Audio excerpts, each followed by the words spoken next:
evening, world. I'm Steve Rao, the host of Pod and Roku TV's World Edition, and I greet you live from North Carolina, the eighth largest state in the United States of America. And today on this show, as we always do, we talk about global affairs, innovation, opportunities for discussing how we can make the world a better place, whether it's sustainability, innovation, creating jobs, the new economy. And today, just a couple of things before we jump right in. Secretary of Defense Lloyd Austin has issued a new presence of our United States Navy, a maritime presence on the Red Sea, working with nine other allies to avoid drone attacks, which have been actually, or to deal with drone attacks, which has been done by a Iranian-backed military group, Houthis. It was also backed by Yemen, and they've been hitting drone attacks in the merchant vessels in the Red Sea, and this is becoming a significant problem in terms of driving up energy costs. So we'll be monitoring the situation. Meanwhile, speaking of the Secretary of Defense, he has told or warned Prime Minister Benjamin Netanyahu, Bibi Netanyahu, to tone down the attacks on Hamas. But no promises have been made, and the war continues with over 18,000, 19,000 Palestinians dead, no end of the war in sight, and many organizations, including many Muslim Americans, calling for President Joe Biden to change his stance on Israel. Biden is publicly supporting Israel, but silently the administration is asking them to stand down. So we'll see where this goes. Meanwhile, an earthquake in China killed 127 people, 26 people. So we're going to talk a little bit about that. And as we prepare to end the year, what we're going to ask on World Edition is to start thinking about some things going on in the world that we need to really watch as we wind down the year. And of course, this evening on World Politics, we'll be talking a little bit about the presidential race, Supreme Court cases like making the abortion pill illegal, which is actually, I think it's minestrone, making it illegal in North Carolina. It would be illegal. And we're going to talk about a lot of those issues on world politics. But today we're going to just have an open discussion. I want to welcome you to the show. We're going to bring in Mark Lee, the Wizard of Oz, to walk us through some of these things. Oh, and Nick Paladino. Yeah, unfortunately, Mark Lee actually disappeared, Steve. So I don't know where he went. But you brought up the drone attacks in the Red Sea. I think that's a very important issue because it's a very little narrow stray for the ships to go through. Otherwise, have to go all the way around Africa to get over there. And the Houthis apparently have taken upon themselves to support the Palestinians by attacking third-party ships that have nothing to do with this. So they're disrupting it. Well, I think this is where, because we talk about this on world politics, what should the American foreign policy be? And it should be explicit. And unfortunately, we don't have a real stated foreign policy objective. Even if Biden says we are going to protect American interest in the Red Sea by any and every possible means, it may not do anything because these people are a little bit crazy. I've spent some time with them, Steve. In other words, they're crazy. I don't know how to describe it. They go, oh, well, dying because of Allah. I don't care. Okay. But then you have to execute on it. And that's going to be something that we have to do. In other words, we have to put our muscle behind, the transportation of people that have nothing to do with this. This is the problem I had with the October 7th attack. There was a lot of people, and they are actually peacefully in favor of Palestine. In other words, they're holding peaceful events promoting Palestine and liberation. And then Hamas comes in and wipes them out.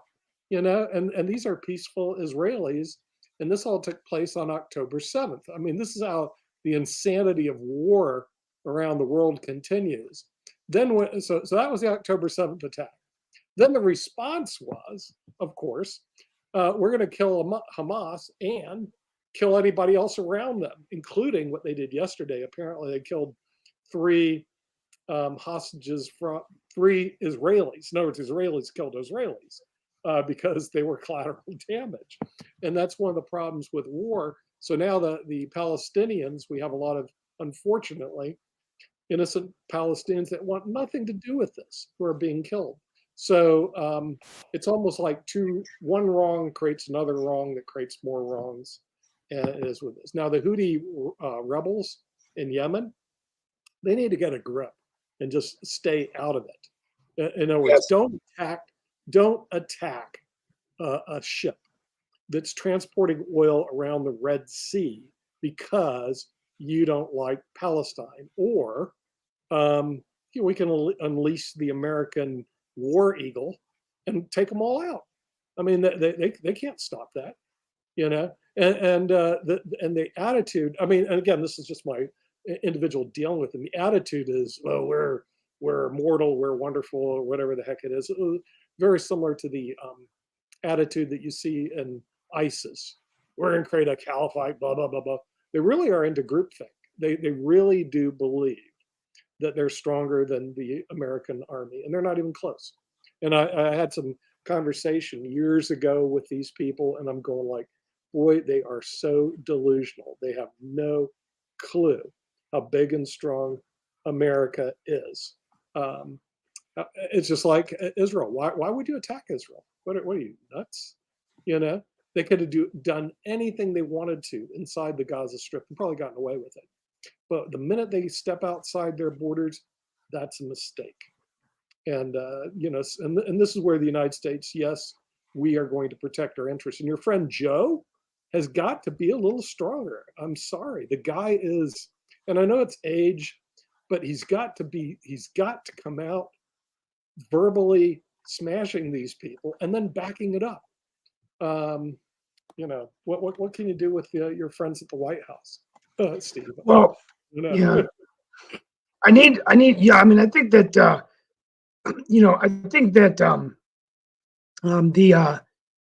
Biden administration is in a difficult situation, and that they're publicly supporting Israel, but at the same time alienating themselves from Muslim Arab American voters in the United States, particularly in the swing states like Michigan, where Biden won by 250,000 votes, and there's 200,000 Arab Americans in Michigan. So even in North Carolina, it could affect with Muslims now turning and saying they're not going to support Biden. I don't know if they're going to support Trump, even though he was pretty much anti-Islamic.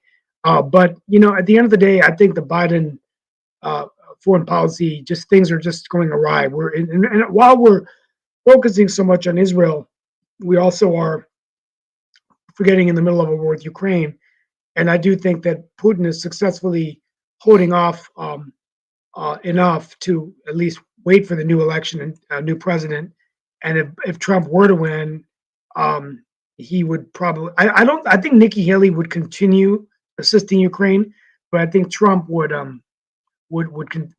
disband it, and then they would strike a deal with Putin. So this is a dangerous thing in the middle of two wars.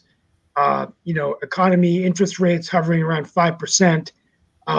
We could spin down into a recession, which would then really make it hard for Biden to be reelected. And I think at the end of the day, I'm going to go on a limb here. I really think Nikki Haley is gaining ground. And I think that if she were to win New Hampshire, I think it could be a domino effect that could take place in the Republican Party, because I think if she were the nominee, you're going to have an incumbent president 50 years older than the nominee of the Republican Party.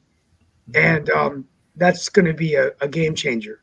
Hey, Steve, just really quickly and everything. I don't know if y'all been watching it, but I've seen it now run several times. And I know Toby's brought it up, several other people have brought it up on this network and everything. But there has been a actual ad, a PSA that has been running for several places in the United States, and I guess throughout North America, that actually asks and is encouraging people to free Palestine from Hamas, because that is actually the issue, is that Hamas is as most people have said, a dictatorial organization, a terrorist organization, and that is what the PSA has been asking, is that we understand the humanitarian needs and that we understand the needs to eliminate Hamas, but at the same time realize that the Palestinians and Hamas are not one and the same. So Mark? that's actually been a very prominent PSA that has been out there, and I don't know if y'all have seen it or run it or looked at it. No, I've seen something like that, Mark. But there is a problem.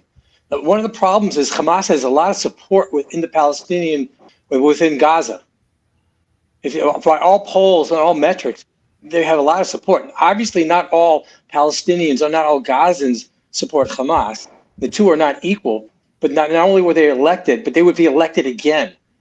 Yeah. The polls that I have seen actually show opposite of that. And like I said, I can look at them up and everything, but I've seen folks that literally there was, as Jacoby and other people put out, whole protests where they were basically saying F Hamas, and you know what the F stands for, and all along those lines. So there is a very adamant crowd of folks that are not backing them. And as I've said several times, if you got a gun at your back, then you might say just about anything in terms of saying that you are supporting the group. But what I'm hearing from the ground and from some people that are connected to that community, it is not as popular as you are trying to make it out to be, Lee. Now, just well, I think really, sitting in the United States, we really don't know how popular it is or not. But let's take a look at the Israeli positions. Okay, they go, okay, we killed Hamas. Oops, we killed civilians. We just killed Hamas supporters, so we don't care. In other words, it's almost like they shrug their shoulders at that because okay, if I didn't. Nick, there's a problem. Hamas says if they will do this again and again and again. It's not that they have regret. It's not a one and off. But see, Israel. This is who they are. I know that in Israel's position is we're going to kill all you guys. Okay, they don't want to kill each other. They can't afford another October 7th. I know that. Well, I honestly believe Israel's going to do what's in Israel's best interest, which is to wipe out Hamas and the Gaza Strip, and it's going to be a very costly, it's by the way, it's playing out exactly what I said on this show quite some time ago. They're going to invade Gaza. They're going to kill a lot of people. A lot of innocent people will die, and guess what? It's going to continue well into next year. This is 100%. And Hamas knew this on October 6th. That if they did this would happen. Yeah, right. They knew that. Well, they're not stupid. I mean, they are, but whatever. Then the I thing mean, is, I think that I brought up, Lee, that one of the leaders of Hamas actually stated that it was his intention to disrupt the two-state solution and everything. So I've heard that also. That was part of the reason that they did the yeah. attack, was that they were trying to disrupt the two-state solution and didn't want any attempt to have a two-state solution. And there have been a number of occasions in life and in war where people have a mindset of they will do what they want to do in terms of sacrificing their life because they are feeling that they are sacrificing it for a cause. I mean, who in here? Mark, you hear what they're saying? They're saying, God forbid, there should be peace in the Mideast. Yeah, but I mean, who in here has not heard of back in World War II, the kamikaze pilots, and there have been other suicide kind of pilots and everything else that are literally willing to sacrifice their bodies and sacrifice in my mind, their souls for what they feel is a rightful cause, and all along those lines. So I mean, like I said, we can't know what their mindset is, but there are folks that are having that kind of destructive mindset. Yeah, right, and then that's what you're saying, Mark. I believe that. But I think.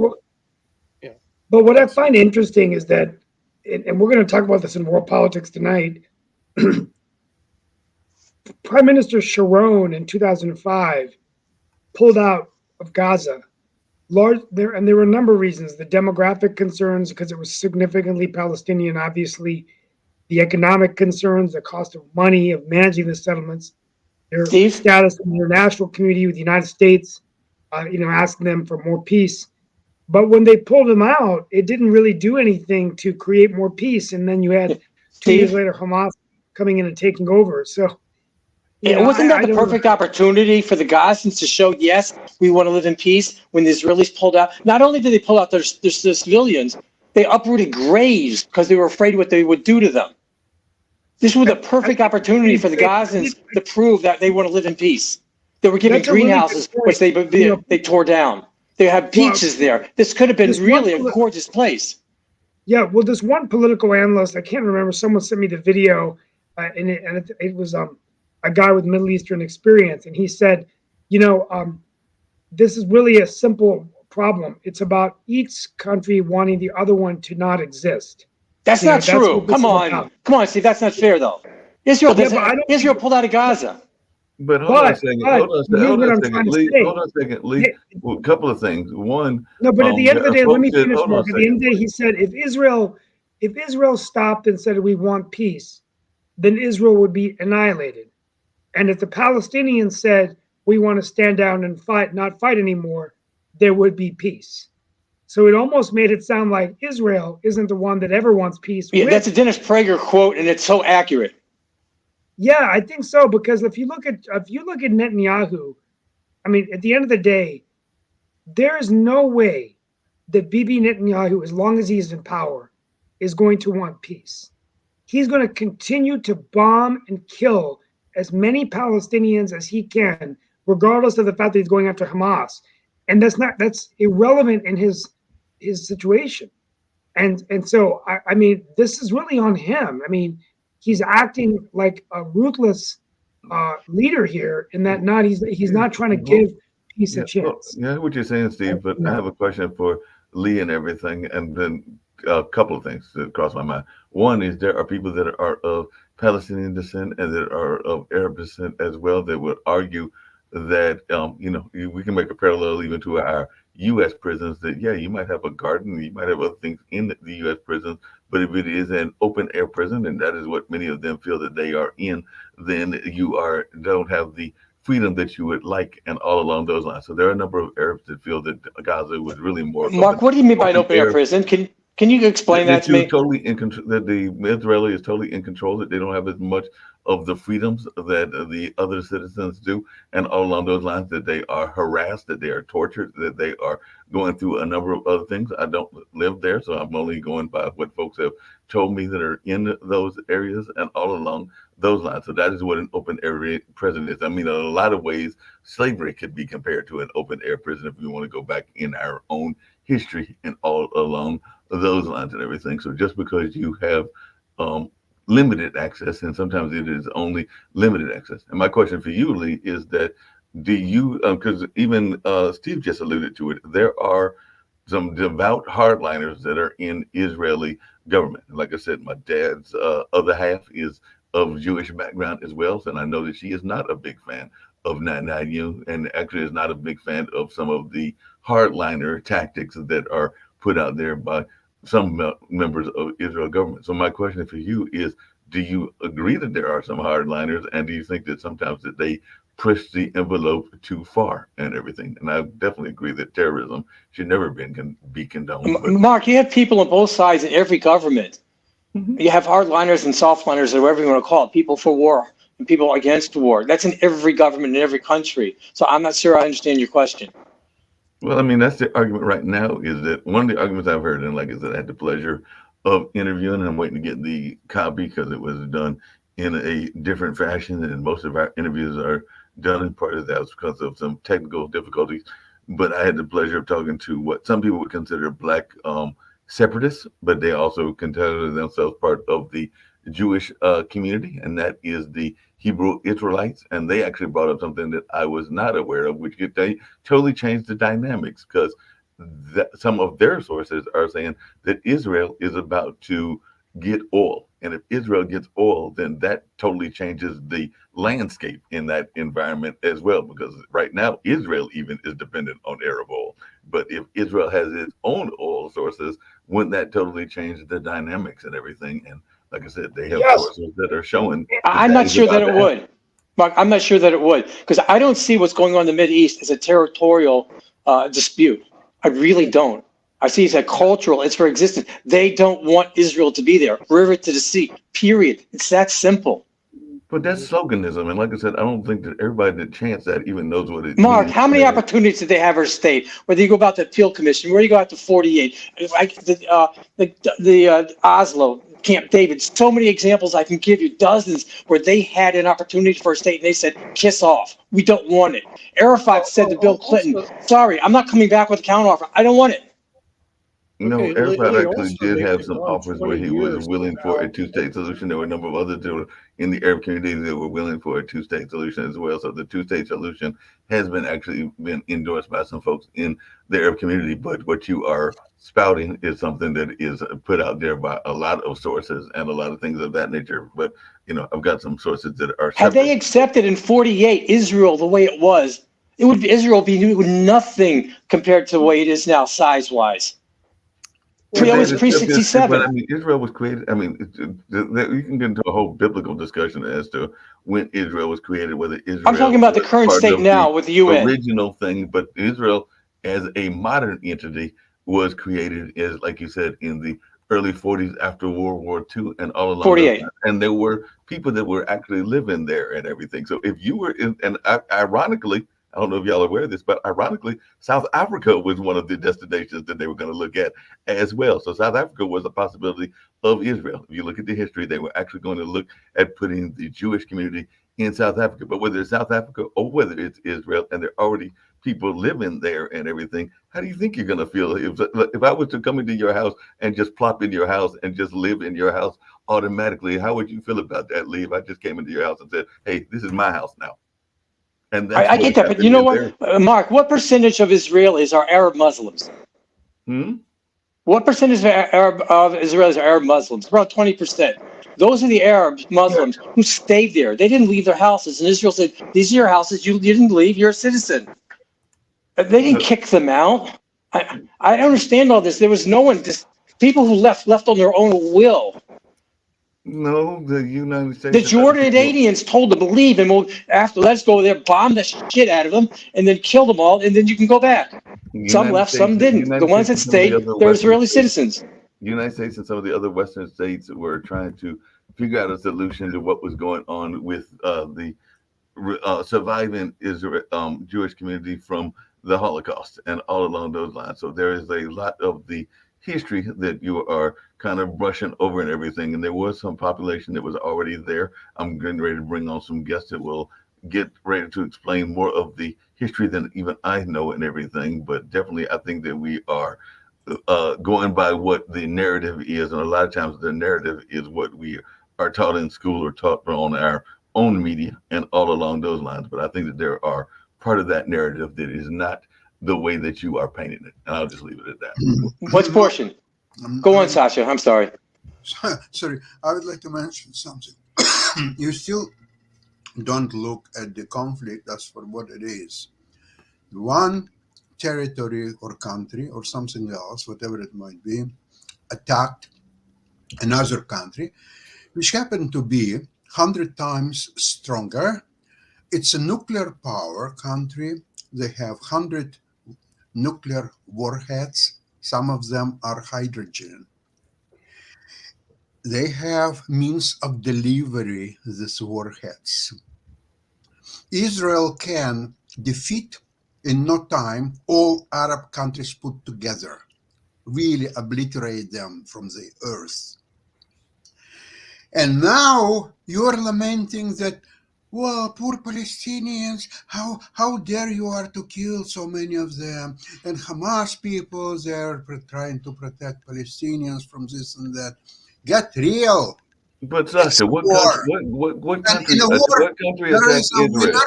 And what there is country attacked Israel? Sorry, Hamas is not a country. That's what we and Jacoby and other people keep trying to tell you. That's not a country. That is a terrorist organization. Do you think I care whether it's a country or territory or what not? Hamas has to be absolutely exterminated. No one Hamas person has to be alive. That's a goal, and until that goal will be achieved, there's nothing to talk about. How do you know when all of the Hamas and the people of Hamas or the terrorists themselves are killed? How do you know? Jacoby, that's one of the best questions I've heard you ask. And I don't have an answer for you. That's a great question. So do you think Israelis will investigate whether that person is Hamas or he's not Hamas? Sasha, you just go ahead and do your job, period. Sasha, again, if you cannot answer when you will know when all of the people or the people you consider Hamas to be killed, how do you know when this will end?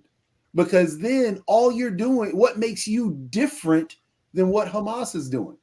If you say Hamas wants to kill everybody of Israel, you are sitting here telling us that you want all the Palestinians dead. So then what is the difference? I didn't say that at all. Person A wants everybody killed on stop your tricks, and everybody else killed. You're trying to touch me on something that made me sound like this or that. I said very clearly, all Hamas people have to be eliminated, exterminated. How do you know when that is done? I don't care. But They Sasha, have you have Sasha, to hold on care. a second. Hold on a second. Hey, Mark, I'll see you this Jacoby evening. and Sasha. Listen, we got the fire going. We got Hold on the a second. Hold on a fire second. going. No, we I'm got the taking fire off. We'll going. see you tonight. What I'm Thank you, getting, Sasha. and it comes back to what we just asked you.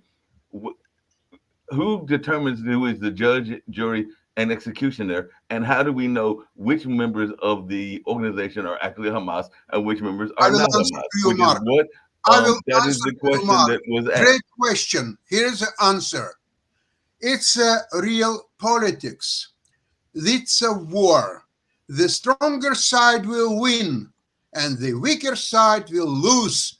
And they will be all killed unless they will get on their knees, accept total capitulation, and beg for forgiveness, release all the hostages, whoever still remain in life. I'm not sure that there are too many people are alive. I think that Jacoby?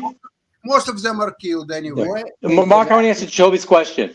And the best way I can say this is the American government is going after January 6 protesters that went into the Capitol. How do they know who went in? There's video evidence, there's cell phone evidence, there's different types of evidence. So the same thing applies to Hamas and to Gaza. Wait a second, Lee. Let me correct you real quick. Number one, with the people that the American government has found guilty, there is video evidence because they went into a building that has cameras everywhere. So all those who whatever you're going to say applies to October 7th. Let me connect it. So again, there are cameras and everything else that were on the Capitol. So you have video evidence of those individuals that broke into the Capitol, so on and so forth. With Israel and with Hamas, your poor comparison here, wait, let me finish. It's a poor comparison because you don't have video evidence of every Hamas individual. Then on top of that, not every Hamas individual went into Israel on October 7th. So therefore, now you're hunting people down because you're saying that there are about 10 to 20,000 Hamas individuals in Gaza. So you're saying that there's video evidence of every single one of those individuals? No. I didn't say the word every. What I said was nonsense. It's a war. It's a not a courtroom. Because you don't need any evidence. So Jacoby? in a war, you go out and you win the war. You win the war by killing people. That's all. That's all. There's no evidence required. All evidence what's happened on October 7th is the only evidence what Israel Mark, maybe you should talk over them. Just go out and do your job. He's saying the same thing, but he's not listening to his own reason. Do your Jacoby?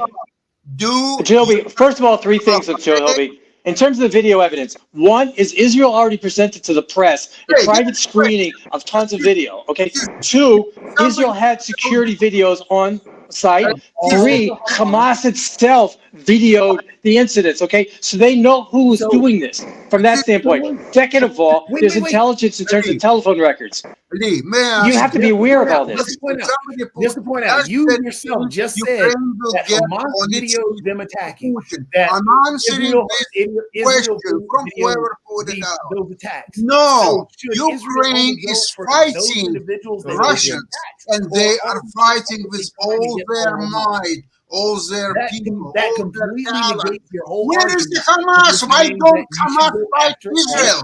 They want to just kill the older people and kids and mutilate them and so on. And when it comes to fighting, fight, defend yourself. Israel is attacking. Israel is bad guys. Go and fight. No, they are hiding their tunnels. They are scared to death to fight Israelis. Get out.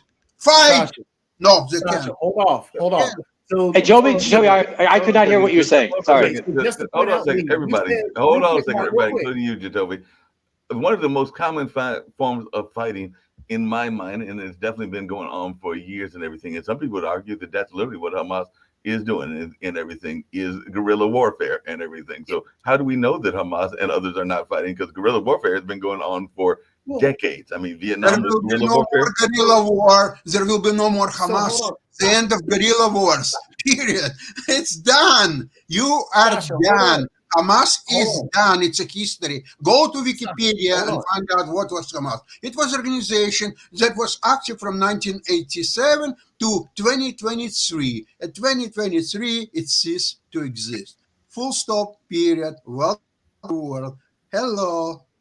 Okay, so Lee, just to point out, and yes, guerrilla warfare has been around forever, and guerrilla warfare has been it changed the whole warfare, war tactics, and everything. So yeah, that's been around forever. But with your argument, Lee, the videotapes have people on them. They don't have the 20,000 Hamas members that they're talking about.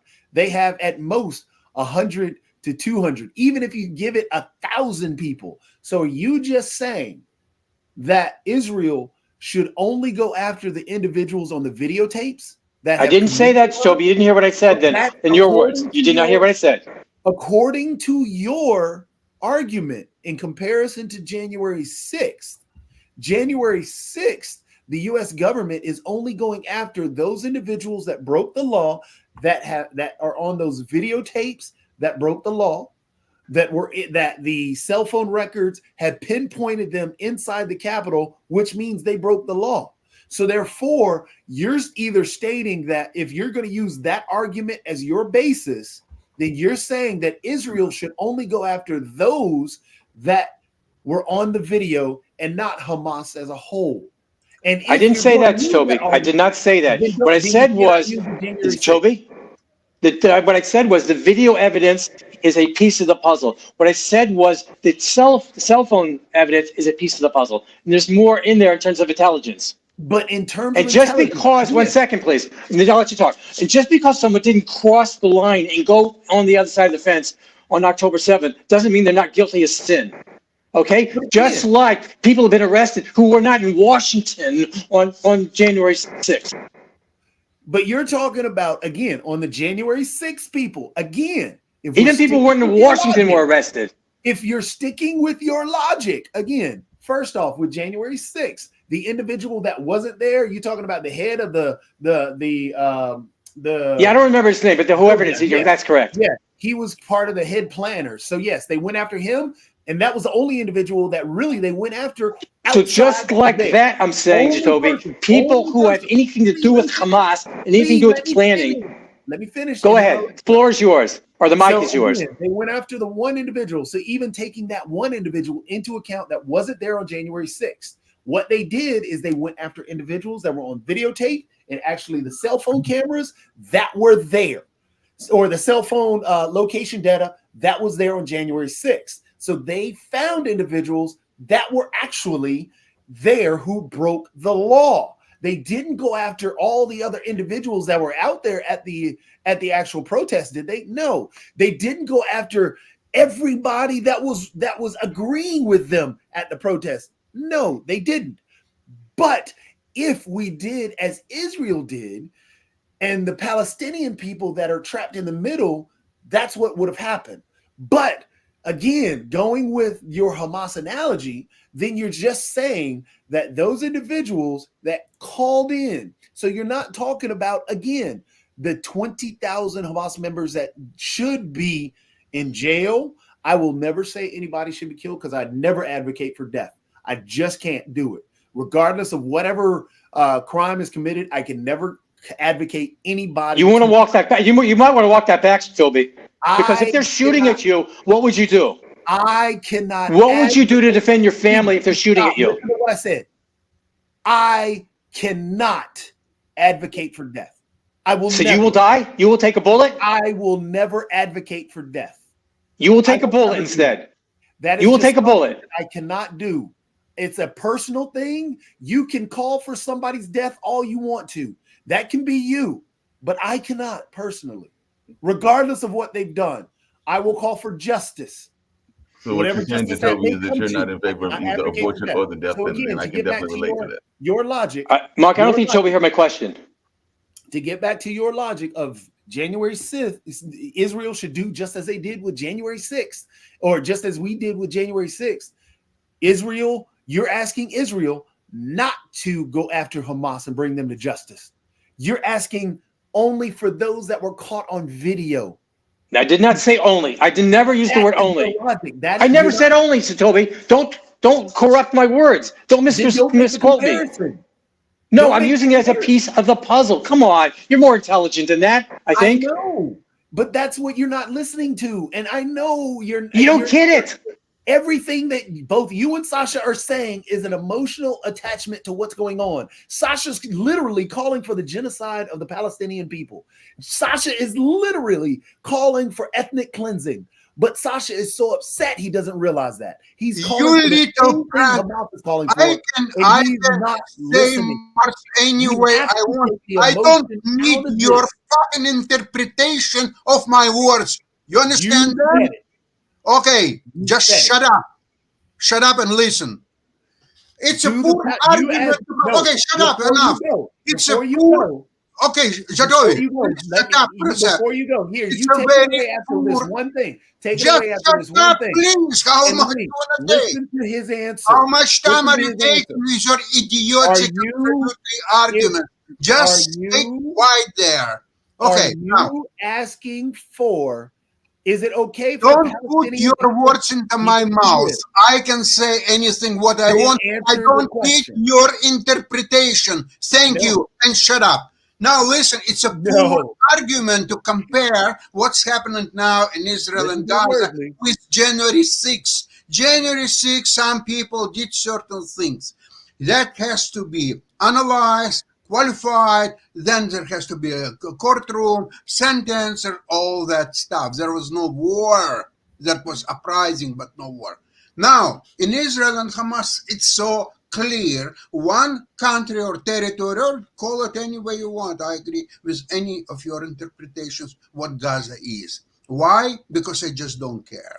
They attacked much stronger country, which happened to be also nuclear power, and they hoped on what? That public opinion in the West, they will say, oh, we have to save poor Palestinians, there are kids, there is this and that. No, nobody voiced anything when Germany was brought on its knees to complete capitulation.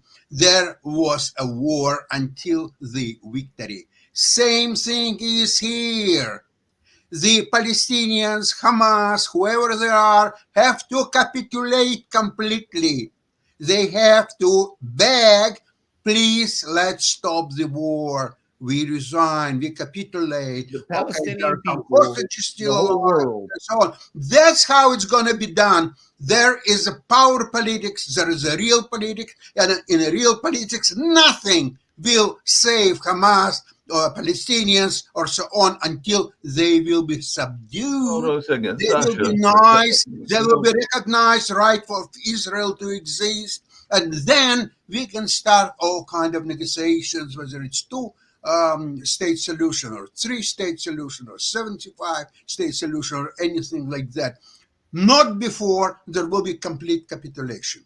Hold on a second, Sasha, by this logic that you just gave, and I just want to make sure that I'm understanding you. One, there are some people that would argue that there is been a cultural war that has been going on in the United States for a number of years, and not just the current cultural war that some people talk about, but there are some people that would argue that there's been cultural war and racial wars and other wars that have existed for a while, and that is part of what the attack on the Capitol was about. And whether they are right or wrong, that is up for interpretation and up for debate and all along those lines. But by your logic, if I'm hearing you correctly and everything, then I'm going to go back in time. By your logic, then when there were people literally here in North Carolina that were doing sit-ins against a much stronger force, that were doing civil rights protests and all along those lines, those people should have just laid down their arms and laid down their ability to fight for civil rights based on what you just said and everything. So they should have, because that was a stronger power. They should have just been like, nah, we're the United States is wrong in this notion of wanting civil rights and everything, and we're going to lay down our arms. I could even go to South Africa. I could go to a number of other countries as well. So by the logic that I'm hearing you say, if it is a weaker power, then you're just supposed to lay down and beg for forgiveness from the bigger, greater power, including the United States, when that happens. Mark, not necessarily. If weaker power as Ukraine has means and willpower to resist to a stronger power, and they proved that they can do it quite successfully. Look, for 2 years, Russia cannot defeat Ukraine for 2 years. All Second World War was 40 years. I mean, from the moment the Germans attacked Russia, okay? So it was only 4 years, from 41 to 45. And here is already half of that time Russia is trying to defeat Ukraine and cannot. So if Hamas had means to resist to Israel and fight Israel, just the way Ukraine is fighting Russia, I'm not talking about who attacked whom. That's Sasha, hold on a second. So why Hamas doesn't fight Israel? No, Why Sasha, Hamas is fighting in their tunnel? Get up and fight. But by that same logic that I just heard you gave and everything, and correct me if I'm wrong, I think that even Lee just mentioned it earlier. By that same logic, and that's why I used the house analogy. In 1948, the Jewish nation, or the And Mark, I got to interrupt you. I apologize. Who's putting that on there? Because that's not what I said. By that same logic, then you can make that argument that the Arab population has been fighting for 1948 to 2023. We're talking almost 70-something years that they've been fighting by that same logic and everything. Mark, you're funny. They're fighting and losing every single war. Every war what they're fighting, they're losing. Now this one, 2023, is yet another war that they're going to lose badly. They're going to lose badly this war. So how many more wars Arabs want to fight with Israel? 7, 65. Doesn't matter. Israel will defeat them every single time. Whenever and the Irish have been fighting the UK for 100 and something years. So I mean, the war can go on forever. Out of their heads, even thinking about attacking Israel, they have to immediately kill themselves before they will think about it. 2 things. Why are the wars happening? Why? When will this one end? How do you know when Hamas side and the weak side? The strong side will defeat the weak side. And so then, again, you run to that logic, but then you run away from that logic when it comes to Ukraine and Russia. So let's not use that logic anymore. If Ukraine as a weaker country will be defeated, that's what's going to happen. Your argument, Russia has to prove that it's able to defeat Ukraine. They're unable. And then on top of that, Hamas is a terrorist organization, not a country, not a territory, or anything. Hamas is a terrorist organization. And so right now, how do you know when a terrorist organization, all the members are gone? Because Jacoby? Right. You're saying Hamas is not represent the Gazans. Is that what you're saying? Hamas was voted in 2006. Okay. Hamas came in this is the history behind it. So Hamas came in 2006. The individual that was hired that was voted in 2006 didn't win by a landslide, actually barely won. But then on top of that, that guy who was voted in was coming in on the back end where there was a government that was already there that was extremely corrupt. So coming in sounded like a gentleman and sounded like a perfect candidate to. I got all that. Yes. So therefore, he got voted in 2006. And so 2023, what do we have in Gaza on October 6th? I gotta finish the context so you can understand where we got here. So again, dude got voted in 2006, and then because you said he's a representative of them. Well, after 2006, and they went crazy, they killed all the political opponents. They killed the father. I got that. They then have yet to have an election since that time. I got all that. Yeah, you're right. Then half the country was not even born to. I got all that. 2005. So therefore, when you're saying that they're a representative, you've got to understand that they're not really representing much. So what will you suggest the Gazans do then on October 6th to get rid of Hamas? The people of Gaza were actually against Hamas at that time. And so what did they do to physically remove them? How can, at this moment in time, when On October 6th, let's back up 2 months. I am trying to get there. So again, if you want to say, well, they should have removed him before October 6th, well, they didn't even see October 6th happening. They didn't know, they weren't in on the plans from Hamas. So you cannot actually even put that pinpoint date. So on were it. they not, or were they not happy with their government on October 6th? They were not. So what should they have done then if they felt that Hamas did not represent them? It should not have been there. What should they have done? Again, Nothing? Again, October 6th, you keep trying to pinpoint that date and say, well, you know, they're cheering them on. I'm just trying to pinpoint a date prior to October 7th. That's the only reason I'm picking that date. I'm trying to make you understand. The people, the Palestinian people and the people of Gaza are living up under a authoritarian rule where if they speak out against those individuals, you know what they get done? What happens? They die. So, Okay. you know, if you're saying that they're voluntarily enjoying it, they are not. I didn't say voluntarily. What I'm saying is, should they have done anything differently to get rid of them? Or should they just live with them forever? They had been trying. So how much patience should the world have with their efforts that are failing? How much? At this moment in time, what the world is trying to do, because honestly, even the hostages that have been freed and the people who still have family members who are hostages, they're asking for more humanitarian aid and more care looking out for the hostages themselves. You know what that does? That helps the individuals who are being bombed right now. Instead of turning to Hamas, say, okay, they're reaching out their hand and they want to help me. You know what? I want to work with them to actually get Hamas out of there. So the more humanitarian aid instead of dropping bombs, because for example, just yesterday, well, actually, even after the three Israeli hostages that were killed by IDF, No, I heard in the news. I heard in the news. They were waving flags saying, please, I didn't see the video, so I don't know exactly what happened. I didn't see the video. Happened. Did you see the video? It's been well documented. I'm asking a question. It's a simple question. Did you see the video? It's been well documented. I say yes. I do. You saw the video of them surrendering? I do. My research lead. No, I'm just asking you. Was the video of them surrendering publicized? I didn't see it. Stop. It's a yes or no question. You're trying to pigeonhole this. No, I'm not. I'm asking a yes or no question. I did not see the video. I would like to see it. Read. This is where the emotion that I'm talking about. Just tell me for a second, Mark. Do you understand my question, Mark? Yes. I didn't see the video. Did you? He said Read. he saw the I video. said yes 5 times. How many more times do you want me to say it? Send me the link, please. Okay, I did not see it. Send me the link, please. Well documented, and now you still. Not I didn't ask you if it was well documented. I simply asked you, did you see a video of them surrendering? Mark, is that a stupid question? I don't get it. I've answered it 5 times. It He is. just wants to see the video. You saw the video of them surrendering. It's well documented, and they played it 5 times. Yes or no? Please. How many You more said times yes do you want me several to answer? Can you post the link in the video? Can you send me the link, please? I didn't see it. We'll do that. I've answered the question multiple times.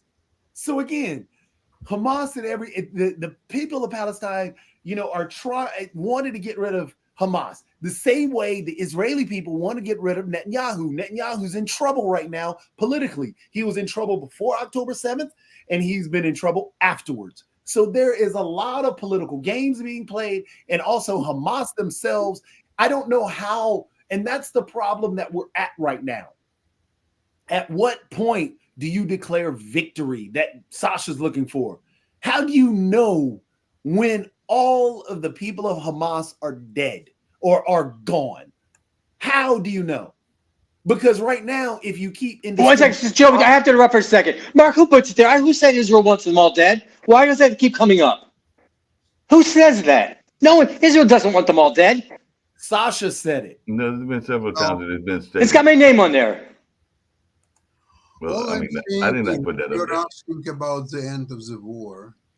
It's like any other war. One side will win and one side will lose.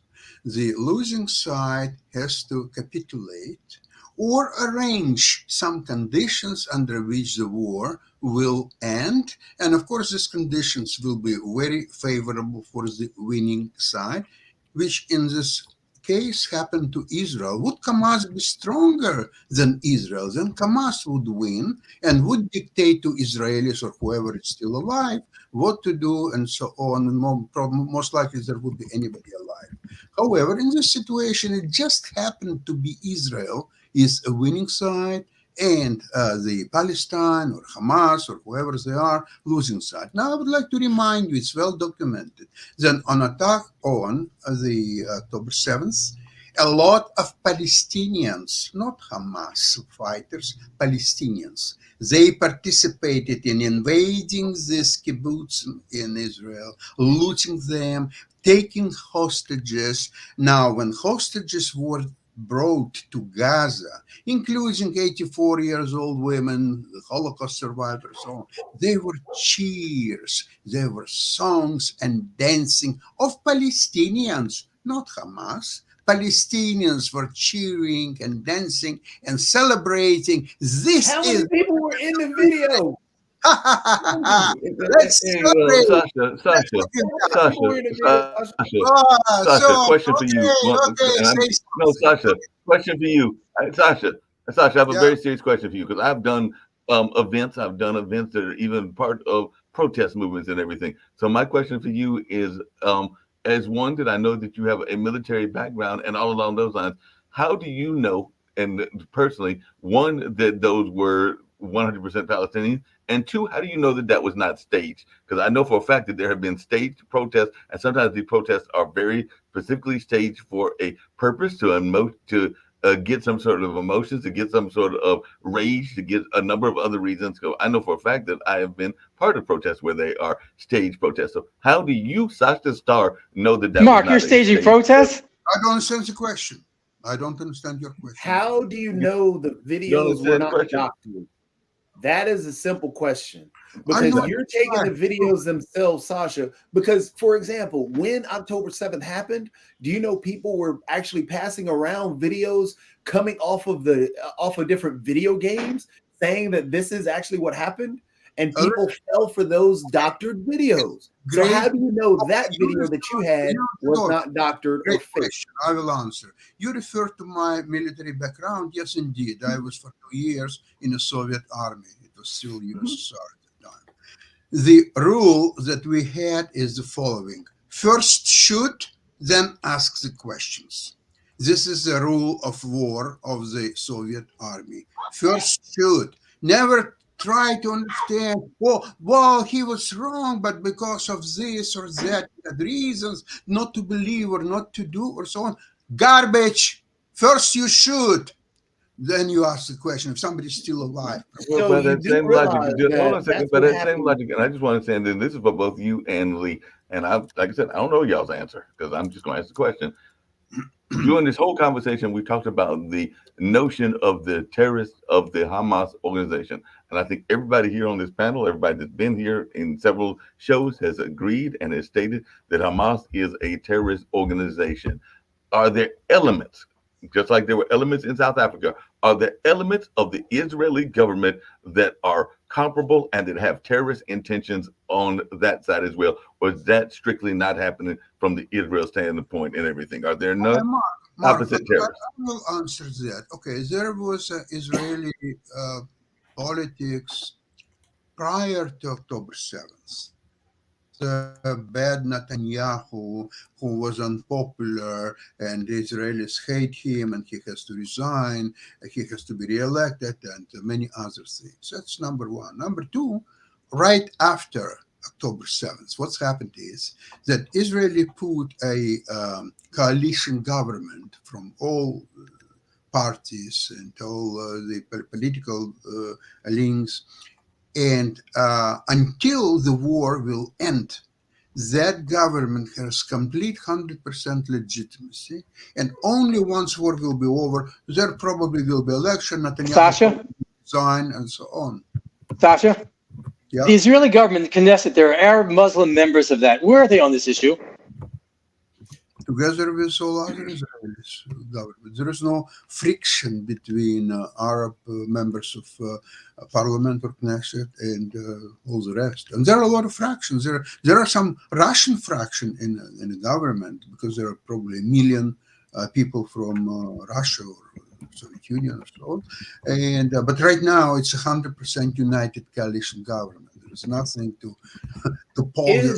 The Netanyahu is bad. If Netanyahu will go, then there would be a peace or so on. Forget about that. Not before the war will be over. Once the war is over, there will be a lot of investigations. I know a lot of information from Israeli sources, what kind of atrocities happened when they were warning about oncoming Assad and so on. And there were a lot of things which were not done properly. All that will be discussed. The guilty people will be brought to Mark and Jacoby, I just want to make a comment. Jacoby brought up before. Mark, 1 second. I apologize. We'll just real quickly. Jacoby brought up the thing about the 3 Israelis, the hostages that were killed by Israel. I find it interesting that Israel already owned up to that so quickly. What other army would do that? There have been U.S. armies and other armies that have owned up to their. That quickly? Yes. Yes. Yes. There have been things that have happened here with our own armies where folks have owned up to even like sexual violence and other things, and they've owned up to it very quickly. Yeah. And there have even been other countries, including some of the African nations and others, that have owned up to atrocities. So no, that's not a strictly Israeli thing. And by the way, Lee, to answer your question, no, I'm not talking about. I'm talking about the immediacy of it. But go on. The immediacy, I'm saying the immediacy as well. But just to answer your other question, there were not maybe current members, but as recently as last month in November, there were 4 former Arab Israeli lawmakers that were detained for a peace protest. So they were literally members of the Knesset and everything. So they were protested and were arrested. And this was back in November. So we're talking about only about a month ago. I don't know the circumstances, so I can't comment, but that's interesting. And so that happened. And also there are a number of Arab countries nearby that are protesting in solidarity with Palestine right now. And that was earlier this month and everything. So it's a very, it's a fluid conversation. There's a lot of changing and moving parts and everything along those lines. So I don't think that we can put it in a narrow kind of context. So there's a lot of things that are changing constantly. Why, for me, there are 2 questions. Well, there's a source that I like to use, and I've been reading up on Ukraine on it. And Sasha, I'm hoping that you agree. Amnesty International is a great source to look at when you're looking at trying to read about the stuff, as well as the UN and different. Have they spoke out about the hostages? Why the Red Cross doesn't have access to them? That's my understanding. The Red Cross doesn't have full access to all the hostages in Gaza. Oh, you mean how Hamas is controlling the Red Cross not to go be able to have? Yeah, just not letting the Red Cross have full access to the hostages. They're making sure they're alive and being taken care of. That's a Hamas thing. Ali. But no, it's a Red Cross thing, and American International also. They can put up a fuss about this and say, you know what? This is no. You're asking again. This is where, and this is the this leads kind of to the other question. But just before I leave the Amnesty International thing, Sasha, you agree that's a good place to read about Ukraine, because it's talking about the Ukrainians and how Russia is even moving around disabled individuals and killing those individuals. It's a great resource. Well, also on that resource, it talks about the actual the conflict and the context and how there are issues with Israel and the occupation, and it talks about the history of that as well. So this is where I'm getting to in terms of even just what you're talking about, Lee. This is why I keep saying we have to take the emotion, the heightened extreme emotion out of this and look at it legitimately. Because right now, as we sit here and argue and go back and forth, because I'll pinpoint the question that you just asked, Mark, about does any other government ever do this? Why do you feel that Israel is infallible? I never said that. I never said that. They make mistakes. They're human. I never said that. And they're open for criticism. Then why in this situation?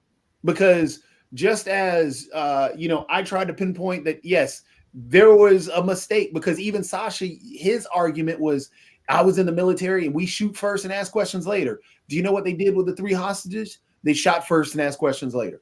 I wasn't there. I don't know exactly what But happened. I mean, And I don't have all the facts. Once you see all the links that I gave you and all the information, because it's all. Yeah, I asked you in the chat if you can email me because I'm on my phone and I'm going to lose them when this is over. Thank you. I already did that. So I appreciate that. It's a well-documented case. I'll even send you the information from Amnesty International. So this is trying to look at a balanced approach of this area, because it's tough when, for example, even asking the question, who owns up to that? Nobody else owns up to that. No, other countries do. And that quickly. Yeah. Yes, yeah. But that's where we cannot become blind to the situation and understand that there are problems, and this is a very, very complex situation because this has been going on for years. And but the just along people those that are same trapped lines, in the middle, I know we're getting ready to wind down, but just along those same lines and everything, that's kind of what I was alluding to, is that even in the last more than a decade and a half, and that's part of where some people use that term open air prison and everything, there have been a number of folks that have talked about, and even when we're at war in different conversations, one of the tools that is used, just like guerrilla warfare, is blockades. And some people have said that the blockade that Israel has was an illegal blockade, and that's been going on for 16 years. Mark, if you say blockade about Israel is illegal, how about the blockade with Egypt? How about the Egypt blockade? I'm sure that Amnesty International talks about that as well, but they do mention that Israel blockade of 16 years as what made that an open air prison, and there are some folks that are concerned. But I don't hear the same complaints against Egypt. There was. So just to point out the Egyptian blockade. Even Mark didn't bring it up, Joby, till I did. Well, just to point out just what the Egyptian blockade is and why, because this is one of the things that gets relied on heavily by people who say that Israel's doing nothing wrong. Well, what Egypt is saying is I'm pointing out just double standard. I'm just pointing out what the actual the Egyptian prime minister had talked about. He had talked about how everybody wants to run to everybody who just says that Israel has done nothing wrong. And again, the Israeli people, I don't know why I have to repeat it. Yes, the Israel should be able to defend itself. Hamas is a terrorist organization. I don't know why I have to say that, because then if I don't, then, you're a defendant. No, I'm not. So I'm just trying to point out what happens. This is a balanced look at it. So what the Egyptian prime minister had talked about was the fact that, one, yes, there could be people trapped within there that are members of Hamas. So that's one of the things that he said that he would not. They are not allowing a lot of people to cross that border. But then on top of that, he also said, based on the history and the actual moving of people that Israel has done, the displacement that Israel has done in the history of that conflict is another reason, because he didn't agree that if he moved and took all these individuals in just to get Hamas, that they would be allowed to go back because of the history. And this is why I'll send you the Amnesty International thing. No, I get all that. And some of that's valid. But you told me that the blockade by Egypt didn't start yesterday. It's going on for years, decades. Again, that's why, though, if you can accept, this is why, again, we get into this issue. You're able to accept that, there could be Hamas people in there. Forget about Hamas. I'm saying whatever blockade Israel did, Egypt did also decades ago. Hold on. But you're not able to accept the fact that there has been displacement, and that is on Israel. And that displacement of the Palestinians. In Gaza? Yes. They pulled out of there in 2005. We said it dozens of times. No, this is why I'm saying you can accept this one.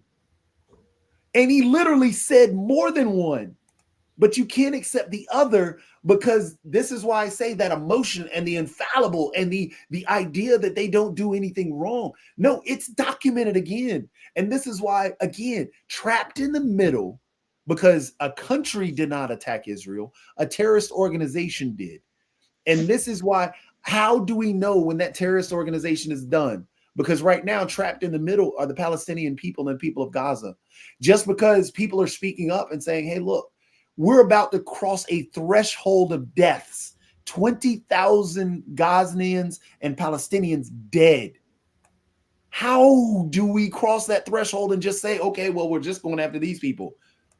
It's just, in fact, that's the thing that hurts me, is just thinking about and even if it is the Palestinian Authority that's saying that, or the Palestinian health org that, oh, Hamas is putting out these numbers. You're talking about, even if it's half of that, that's still 10,000 people. Hey, I'm amazed that the world community has put more pressure on Hamas. Just surrender already. Give it up. That's what I said at the beginning. That PSA is all over the place. Everybody's asking for it. But So why aren't the leaders being arrested over in Qatar? Me, everybody is asking for it. But I don't hear it right now. But right now, again, what happened on October 7th was an atrocity. What Hamas is doing in terms of using rape and all the other stuff as acts of war, as weapons of war, it's just truly disgusting. Hamas is a terrorist organization. The world leaders, everybody's asked Hamas to stop. But right now, the aggressor in this army, as Sasha pointed out, oh, this is the more powerful, the one who can actually help and have a little bit more control of the actual situation is Israel. So how can Israel? I don't fully agree with you. I agree that there's some in Israel, but the Gazans themselves should rise up and say, you know what? We've had enough of Hamas already. You're asking for people that are being readily abused to, hey, finally, yeah. I think you're giving them too much of a pass. That's like I think you're giving them too much of a pass and say, you know what? We're victims. There's nothing we can do. No. That's like saying slavery was a choice. Right. I never said that. Who would say something like that? Argument right now. No. At a certain point in time, people have to say, you know what? We've had enough of slavery already. We're not doing it anymore. Again, your argument right now of stating that, oh, well, the people of Gaza should just go ahead and rise up because, you know, if they want difference, they can just change. They could now. Now would be a great time for an election. Now would be a great time for a turnover. That is like saying slavery was a choice because you. So they should just continue this now, back to normal tomorrow. The people have spoken up. Mark, we should pick this up tomorrow. We're over time. How would you have? And there's more that Jacoby and I want to talk to each other about. Everything's being bombed. There's a number of other things. I don't even know how you. And I want to see his emails he sent me to those links. So I don't even know how you would maintain doing an election at this particular time because it would be the infrastructure. How they do it in Afghanistan? How do other countries do it? Well, here's even a bigger question. We got to pick up on this. We're going to short. We're not going to give this enough time. But Lee, for tomorrow, I want you to answer this. Here's a big question. Right now, you're asking for the Gazanian people to rise up against their government and stand up against that. Right now, they're being bombed by a group that could help them. How and where do they get help from if their neighbors are killing them and told to kill them? That's what they feel. They have a lot of resources now. Now would be a great time to isolate Hamas and start over fresh. No. They protested. They've come out into polls. They've done things to say we don't want Hamas. But right now, they're being bombed. Okay, what did Israel do in 48 when they were being bombed and they formed a new country? 40% of the north is wiped out. You have people who have children that are under rubble and dead.